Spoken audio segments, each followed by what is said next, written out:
Díomh chuirde gael is Misha Quiva, and how lucky are we to grow from the past?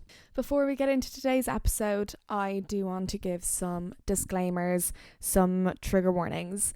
I am not a professional. I do not claim to be a professional. I'm not a doctor.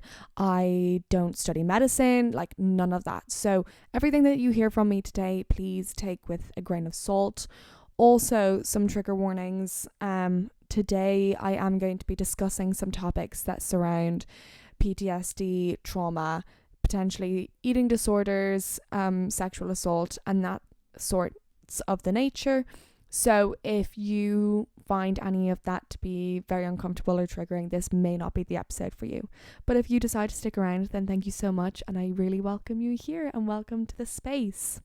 I really want to start a little habit of, at the start of every episode, I really want to kind of like focus on some things like gratitude wise. So I want to do 3 things that I'm grateful for, and then I'm going to say my rose, thorn and bud of the week. So your rose is something good, your thorn is maybe something bad or not so great, and your bud is something you're looking forward to, or maybe something unexpected, or that sort of a thing.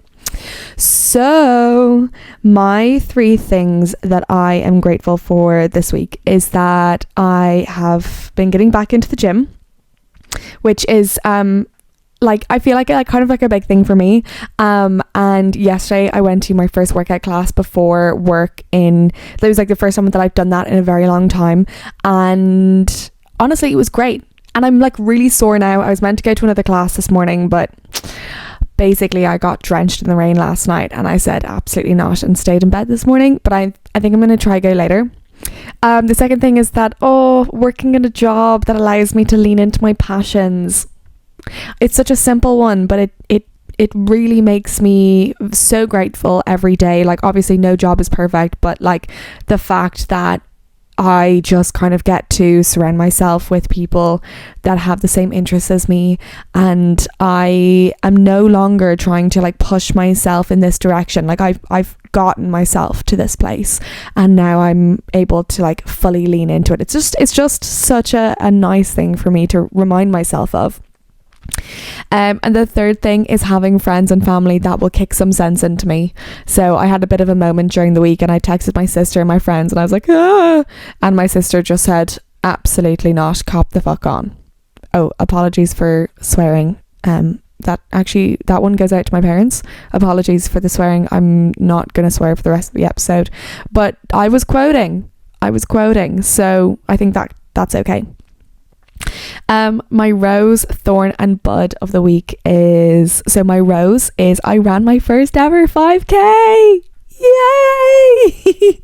I'm not a runner. I've never been a runner, but this year I'm really trying to get into running, and I went with my friend Emer, and she's like big into running at the moment. So we went and we ran a 5k, and I then went and ran a 5k at the gym, which was like really good. Sorry, I say that I did like ran 2k, walked a k, and then ran 2k. In my head, I still ran 5k. My thorn. Okay, well, it's a big thorn. I had a bit of an unlucky week. So annoying. So basically I thought I'd lost my glasses case, which anybody that wears glasses, such a pain, especially losing the little cloth. I did find it, thank God. I had my period, never a good time. My HelloFresh box never arrived, and they never told me that it wasn't going to arrive. So I've since cancelled my subscription. I showed them. I've cancelled my subscription, and now I have to go and do another grocery because I've got no food for dinner. Very annoying, but it's fine.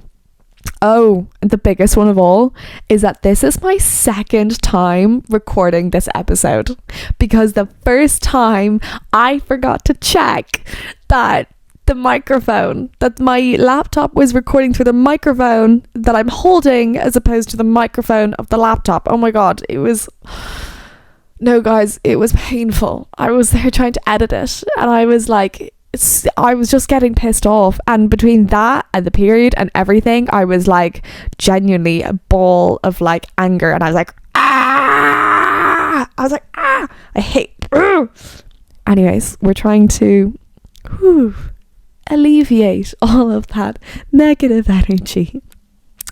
My bud, something that I'm looking forward to, something unexpected, is I don't know, I just got suddenly really excited about the fact that I have free weekends now, that I don't work at the weekends, and the fact that like I literally can do whatever I want. So like on Saturday I met a friend for a coffee, and I like went to the gym, and I was like super productive, and I did my grocery.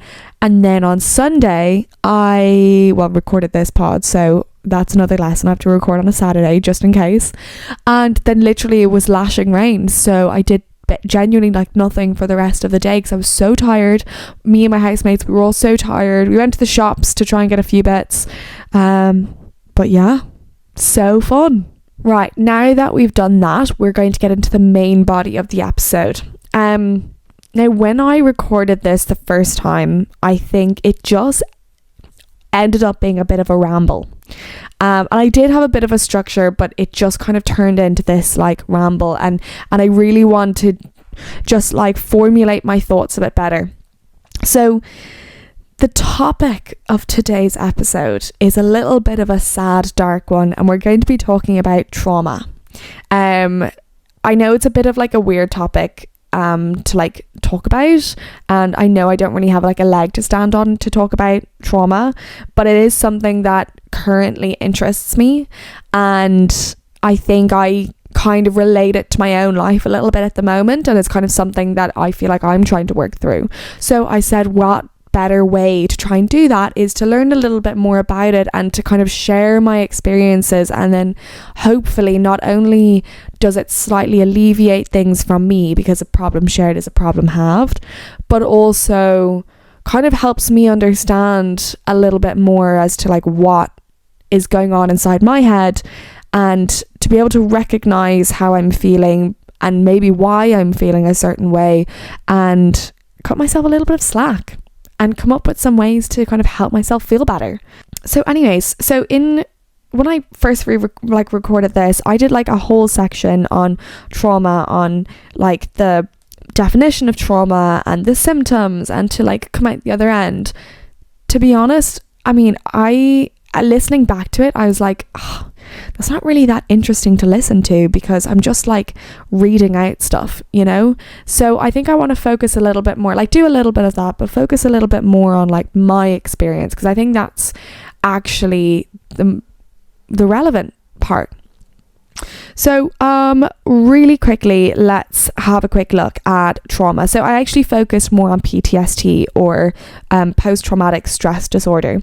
So this came from my research done on from the Mayo Clinic. So everything that I have here, it's online. So again, disclaimer, I'm not a professional, but I am trying to educate myself more. So they define PTSD as a mental health condition that's caused by an extremely stressful or terrifying event, either being part of it or witnessing it, and symptoms may include flashbacks, nightmares, severe anxiety, and uncontrollable thoughts about the event.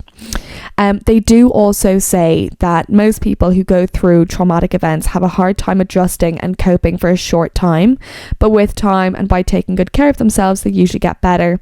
If the symptoms get worse or last for months or years and affect their ability to function daily, they may have PTSD. I thought that little bit was quite interesting in terms of that people who go through like traumatic events might have a hard time adjusting, coping for a short time, but that they can get better. Because then when I had a look at the symptoms part of it, it says that it usually starts within the first 3 months of the traumatic event, or it can actually be triggered a couple of years later. Like there really isn't a rule book as to when maybe symptoms of PTSD or trauma kick in. But they also say that if the symptoms last for more than a month and affect how you fare in kind of social situations or in your relationships, then that's kind of another factor to it as well. Like that's kind of like more of like a defining factor. So like I kind of mentioned earlier, symptoms include kind of intrusive memories, avoidance, negative changes to mood, and changes to physical and emotional reactions. I think from what I know and from what I've seen depicted in the media, in films, in TV shows, on social media, usually it's war veterans or anybody from the army or victims of assault, sexual assault, rape, that sort of a nature. And I suppose what we see depicted in the media is basically what I'm describing here, is that you see a lot of maybe people becoming recluse, that they don't enjoy the things that they once enjoyed before, that they don't want to participate in social activities, that they can become quite aggressive at times, or that they can just fall into like a really, really deep depression. So I think that's really kind of what triggered my interest in this. And let's get into that a little bit. So I mentioned in the last episode that I did that I had a pretty rough 6 months before, so from like May to December 2024, 6-7 months we'll call it. And to give you like a bit of an overview of what that entailed was that, so I moved to London about, I'd say under a year and a half ago. We'll call it a year, 3 or 4 months. And when I arrived, it was my first time like properly living out of home and having to pay rent and bills and all of that sort of stuff. And I was on quite a low entry-level salary. Fair enough, like it's London, and also the position that I was in and all of that sort of stuff. And so what I found was that actually on the salary, with proper budgeting and being like really lean, I could live in London and I could pay for everything and do all of that, but I was surviving, I wasn't living. So what I found was that I really struggled like to go out and meet new people because I didn't want to spend money. I found it really hard that like there was so many things that I really wanted to do, like go to a nice cafe. Like I was questioning the smallest of things, such as going to a cafe and buying myself a coffee and a pastry. Like kind of that's how lean I was living. So it was kind of like I was just ticking away, getting along. Also I'd moved to London by myself, so I didn't really know many people here, Irish or otherwise, and I live with 3 English people. So I like, to be honest, I'm so blessed with my housemates. I just want to say that, because they have like taken me in, and I feel like I'm just so blessed that like I moved in with these strangers and I get on really well with them. Like I'm really lucky in that regard. And with that, then I've met a lot of people through them, made friends through them, go to all of like a lot of the same social events and things like that. So that side of things I'm so lucky with, but I also don't want to rely on them. So that's basically where my dilemma came in, is that I was like, I want to have my own friends. So it just so happened that I came across this chance of working a second job, and so basically what it was is that I am a big fan of like marketing and pop-ups and events and experiences and all of that sort of stuff. So I was following this Instagram page, and I saw that the girl that ran the Instagram page was starting her own ice cream business, and because she's from New Zealand, it was a New Zealand ice cream business. I was like, cool, amazing. So I messaged her, and I think I didn't realize that she was like this really cool social media girl who literally runs so many pages and is like this social media guru. So I was there like tee messaging her being like, hey, I'm trying to do some like social media freelance stuff, so if you want a hand, let me know. So silly of me, but anyways, and she responded and was like, oh my god, thank you so much. And she's like, I'm actually looking for people to help me run the cart if you're interested. And I said, yeah, why not? Like, why not? I'm very much a believer of like taking every opportunity that I can. So I worked on this ice cream cart for like 3 or 4 months. We ended up kind of going to quite a few different places: Canary Wharf, Spitalfields Market. We were in Covent Garden 1 or 2 weekends. That was very wet, so it actually wasn't that enjoyable. And it was like the height of summer, which was even worse. And as I was doing that, to be honest, like I was that was like the start of my bad burnout, because the hours that I was working on the ice cream cart was from like 10:30, 11:30 to like 8:30 or 9:30 in the evening. And so that was then like difficult to go back in then on a Monday morning. Now interestingly, like I was still able to participate in like social plans and things, so because like I'd, you know, if I was finishing at like 8:30, 9:30, then I might show up at like 10, and then I could like leave the night at like 1 or 2, and then I wouldn't be back at the ice cream until, you know, 10:30 or 11:30. So I still got like decent sleep, and yeah, and I was still able to do my grocery, I was still able to exercise, I would cycle to the market and things like that. But it was a seasonal job, so it finished up I think around September time, and I took, maybe it was August, anyways, I took a weekend off, and I think I ended up taking like a week or two away from like working a second job, because I went to like a festival, and then I went home for a little bit, and I remember going home at that time, and yeah, I think I was quite depressed at that point, but not really knowing that was kind of only the beginning. Because as well, during the summer, like my day job, like it was kind of starting to ramp up into the busy season, but it wasn't like outrageous. So I went home, and it was just, again, by chance, that I was walking home one day, and I saw that our local bakery was like opening up after like a couple of months of renovations, and that they said they were looking for like a baker.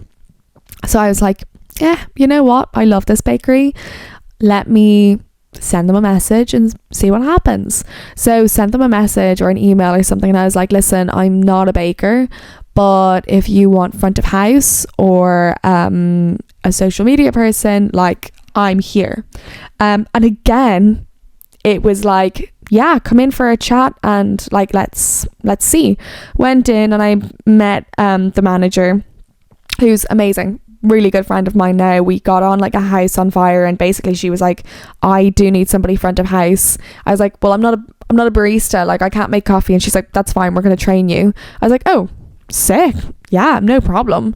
And she's like, I just want somebody who is going to like chat to the locals and build up like customer relationships, because we want people to come back. And I was like, oh my god, happy days, I'm like the biggest yapper of all. So it was great. So I was like, listen, I was basically one of those situations that she was like, we're hoping to open next week. I was like, I can start in like a week or two. And the way that it ended up happening was that like they just kind of kept postponing the opening day, because they were literally like, it was like as every day came, they were trying to see if they could open. And then I remember, I think I flew back to London on like a Wednesday evening or something, and she was like, so we're actually opening tomorrow, any chance that you can come in? And I actually had just taken some annual leave for that week from my other job, and no, actually I didn't take annual leave, I was on stress leave. I forgot about this.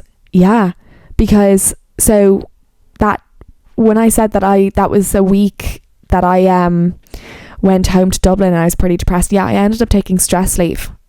Yeah, forgot about that.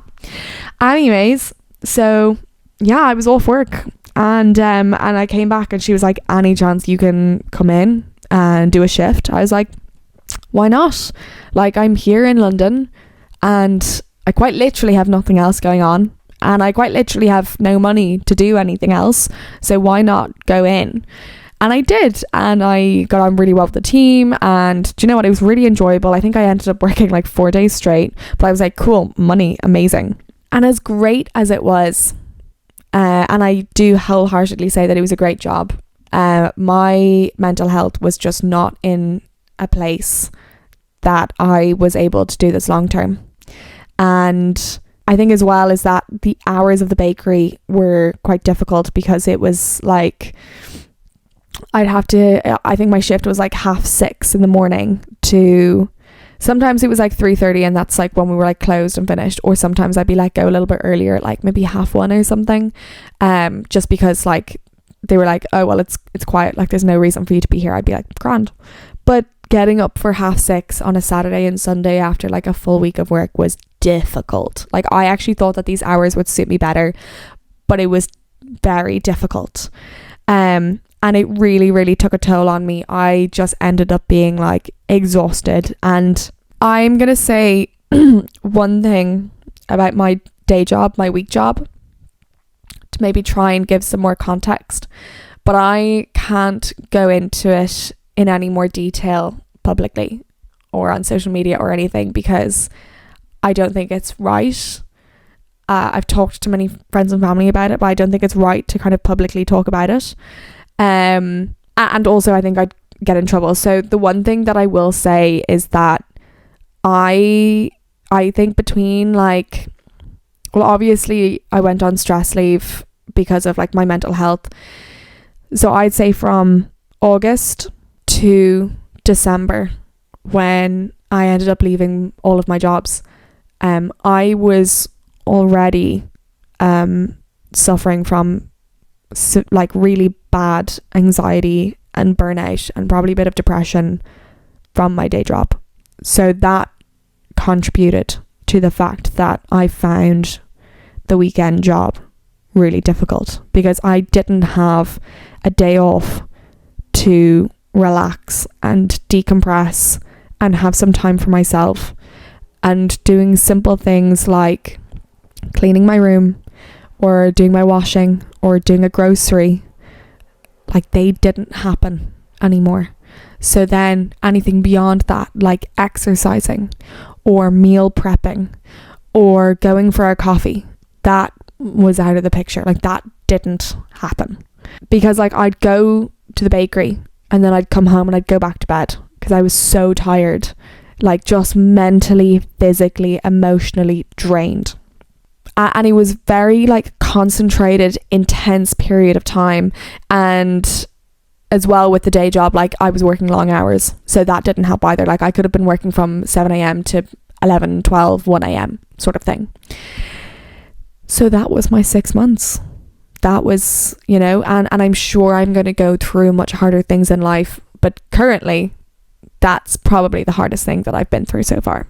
So the effects of working 2 jobs and being like really burnt out, obviously they had a toll on me. Like I mentioned earlier, like I was suffering from like anxiety and things, and basically there was a couple of major areas in my life that it affected.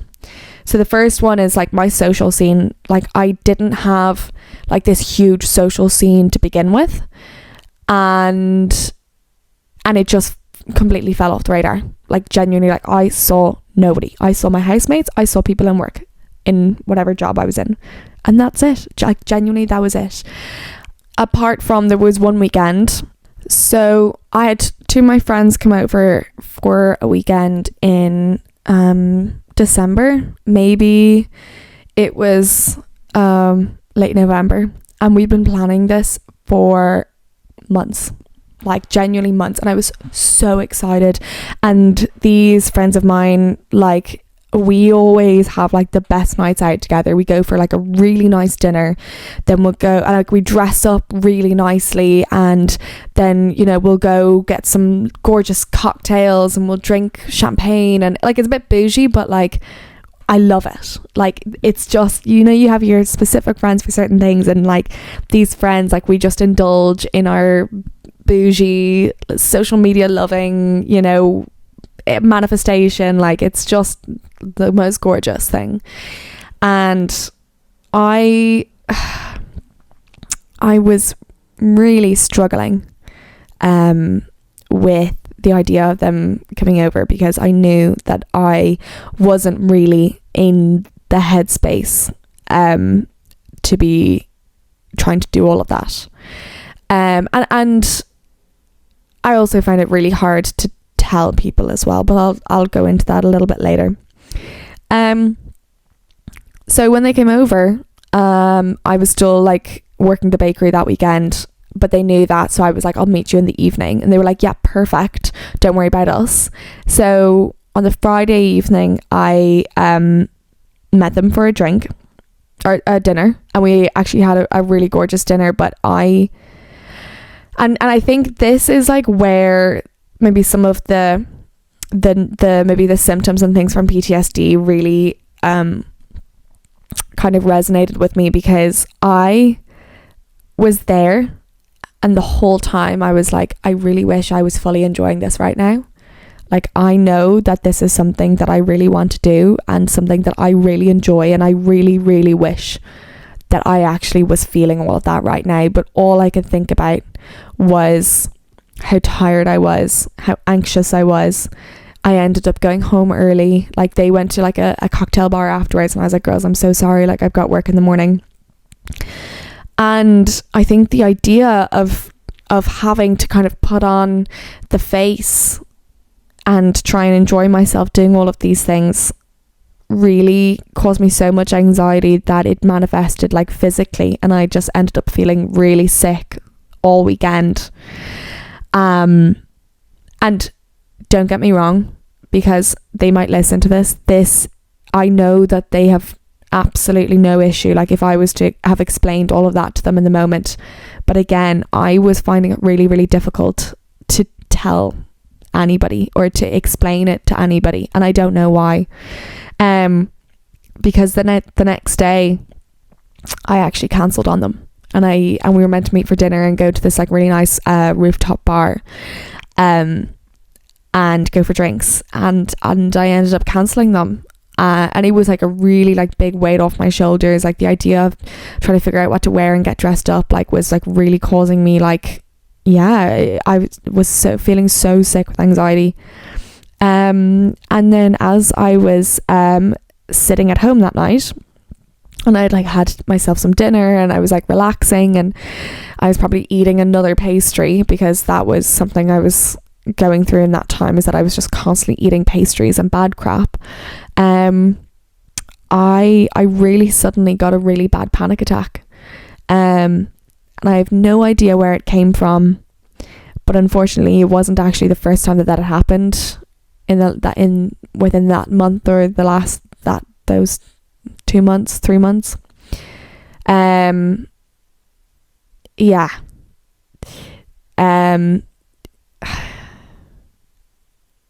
So that kind of is another thing as to how it really affected me, is that I really started having bad panic attacks. So the first time that I had a panic attack when I was like 17, but like that was over something really stupid, and that was like stress of the Leaving Cert, and I'll talk about that more maybe later.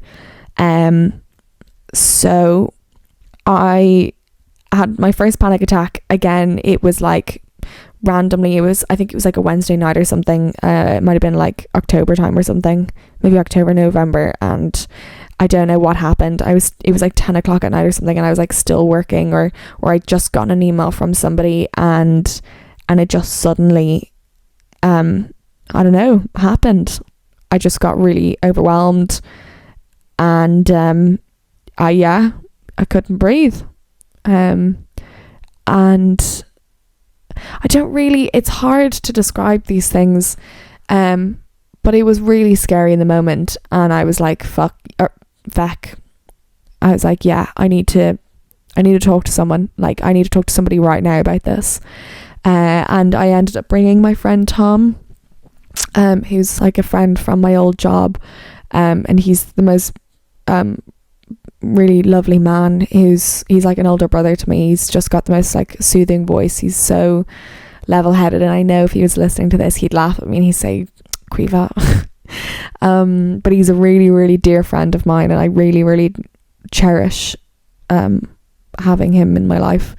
And the fact that I genuinely like had this moment where I was like, I don't know who to talk to right now. I don't know who to tell. Like, I don't know who I have here that I can go to. And I ended up bringing him, and he was just brilliant because he had the most calming voice, and he helped kind of like talk me down a little bit, and I was like, I just kept saying like, I'm so sorry, I'm so sorry, I'm so sorry, like I'm so sorry, like go, it's fine, I'll be fine, don't worry, like I'll be fine. And he's like, no, like I'm literally right here and I'm not leaving until I know that you're okay. And I really was so grateful for that. But then when it happened, when my friends were here, it was like a Saturday, and I was like, I can't ring Tom, I don't want to burden him, you know, he's got his own life, you know. And I ended up bringing my mum, which, I mean, should have probably been my first reaction, but to be honest, I was really struggling with figuring out how to tell people at home, because they knew that things were bad, and that I was like struggling, but I didn't really know how to tell them, like to what extent, because I was going, and I always have this thing that I'm like, I don't want that like every time I call home, like it's just negative, because that's really hard to hear. Like I can only imagine that, like if I was to call home and every time they're like, it's just so bad, it's so bad, you know, and we're really upset here, and we're really depressed and things are really bad, and da, da, da. Like you don't, that's not nice to hear. And it's also really difficult when you're not there with them, and that you can't like just give them a hug and just see kind of how things are happening in real time. So I picked up the phone to my mum, and I said, Mum, I'm really sorry, but I'm having, oh my God, sorry. But I said, Mum, I'm really sorry, but I'm having a panic attack and I need some help. Sorry. This is emotional for me. And I just, again, I kept saying, I'm so sorry that I'm doing this. And I, like, obviously she was amazing, and she was like, Quiva, I'm just so glad that you feel that you can call us and tell us, like. And I said to her, I was like, I don't want to be constantly being negative. And she's like, well, how are we supposed to know if you don't tell us? Like, we want to know when things are hard. Like, this is what we're here for. Like, duh, obviously. Yeah. So that was a really rough night. Yeah, it was really, really difficult, just emotionally. Like, it just literally everything, like it took everything out of me. And then I had to go to bed and get up for work the next day, and like life moves on. And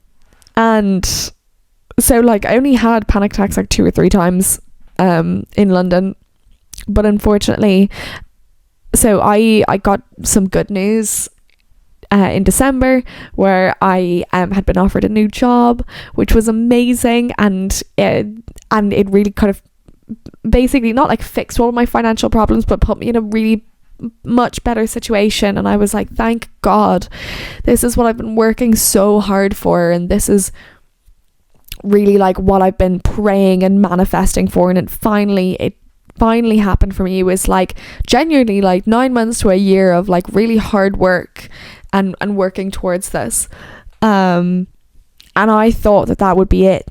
I was like, cool, relief, like, you know, I'm not gonna feel like this again.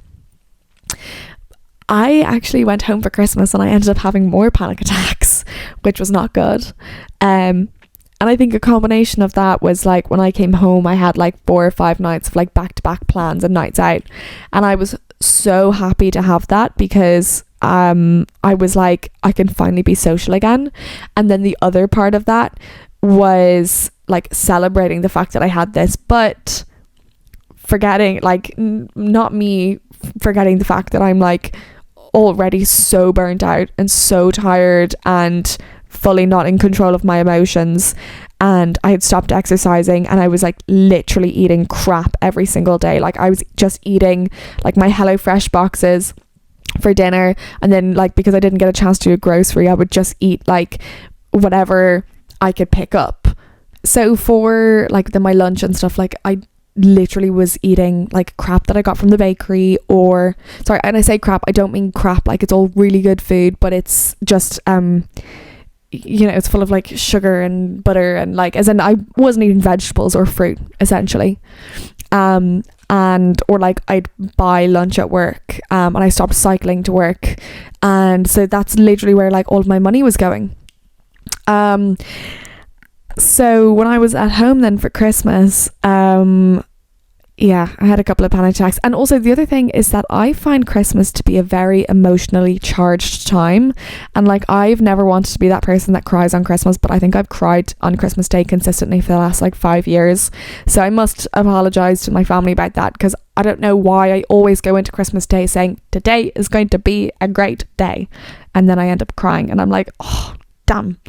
But I think my whole family feels that way though as well, that they're like, this day can be just a bit of a not fun day. Like there's just a lot of emotions going around. So I think next year we're hoping to do something different. But yeah, I had one like Christmas Eve, like as I was trying to go to bed, and again, it's like it comes out of nowhere. Like my brain starts spiraling. I think I was just so overtired at that point that my brain starts spiraling, and also the amount of alcohol that I'd been having as well, like, does not help. And it just went crazy, absolutely crazy. So yeah, that was kind of the effects that it's had on me. And to be honest, I still feel the effects. Like, I haven't had a panic attack since coming back to London, but there's so many little things that I've been picking up on, like the fact that my first week of work, like I literally cried in the office twice over silly things, and it just felt like that I would collapse over the smallest of things, which I don't like. I've kind of gotten to this place where like I'm an adult, like I'm able to control myself. So having that happen, I was just like,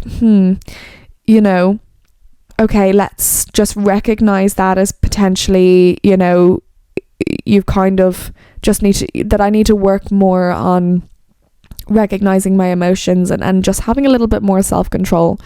Because I think I've just lost a lot of my self-control in that regard. And then I even noticed, like, over the weekend when all of those unlucky things were like happening to me, that I just felt so angry, and I just felt so down in the dumps, and like, just annoyed and pissed off and frustrated. And I was so conscious that I was like sitting with my housemates, and I was like, I'm being the worst company right now, because I can't even put on a face to be like, I'm fine, Speaking of like my housemates, I do want to like touch on the people that I have around me. So something that I kind of noticed in myself last year was that I was questioning, I was like, who do I have in London, when something like this happens to me? Like, if I end up in a hospital, like, who do I go to? Like, I can't just like call my parents, because what are they going to do, hop on a flight?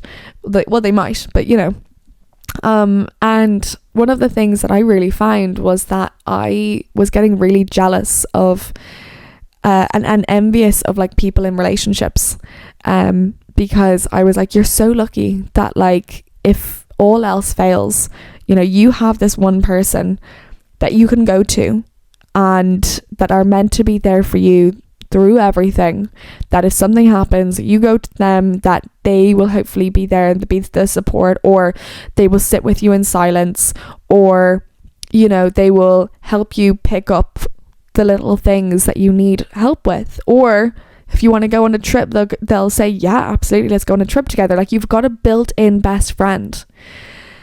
But the other side of that is that in hindsight, I actually have to keep reminding myself is that I'd probably hate to be in a relationship right now. Like, I'm trying to imagine myself in a relationship, and I think with everything that's going on, I don't want to feel like I'm tied down and obligated towards somebody else right now, and that, like, thank God I didn't have that other element in my life during those 6 months that I would have to try and keep up with. And I'm sure that if I had been in a relationship, that I would have had so many conversations around the fact that I couldn't give time to the other person, because I couldn't even give time to myself. So that's something that I have to remind myself of. And I know I've mentioned my housemates, and I've mentioned a couple of friends. I mean, I have so many friends here, but I don't think that most of the people that I have around me are like good enough friends that I can blindly call up when something happens. I think I'm now in a position that I feel very lucky that I definitely have one in London. No, I'd say I have about 3 people in London outside of my housemates that I could call up if something really bad were to happen. And touching on my housemates really quickly, I never want anybody to think that I don't trust them at all, because that's not the case, because I actually trust them with my whole heart. It's that I struggle to tell them when I am like not feeling good. And that was something that I was trying to work on last year, in terms of like, because it's too easy that when I wasn't feeling good to just like hovel away in my room and, you know, kind of not say anything and just suffer in silence a little bit, because I didn't want to burden them. And instead I've tried to be more open in terms of like, when I'm really upset, that I would go to them and say, listen, I'm having a bit of a bad time, can you give me a hug? And they're always like, oh my god, of course, tell me what's happening. And like, those moments have made me feel so like warm and fuzzy inside, because I'm like, oh, there's people here that care about me, and I really appreciate that. I was going to talk about my journey with therapy, which I feel like is a bit of a long one. I'm going to give a Cliff Notes version, because I feel like we're getting to this point in the episode where it's quite long and I've talked for so long.